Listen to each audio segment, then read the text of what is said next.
अगर पप्पू पास हो सकता है, मुन्नी बदनाम हो सकती है, शीला जवान हो सकती है, 7 खून माफ हो सकते हैं, अनारकली डिस्को जा सकती है, तो फिर मैं कुछ दिन पहले नए साल की मुबारकबाद नहीं दे सकता क्या? दुआओं की सौगात लिए दिल की गहराइयों से, चांद की रोशनी से फूलों के कागज पर आपके लिए सिर्फ 3 लफ्ज।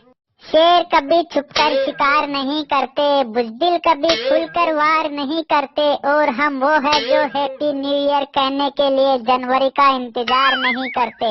लम्हा लम्हा वक्त गुजर जाएगा, कुछ दिन बाद नया साल आएगा। आज ही आपको हैप्पी न्यू ईयर की विश कर दूं, वरना बाजी कोई और मार जाएगा। Happy new year 2018। नए साल का पहला चांद आपके नाम, आपके नाम।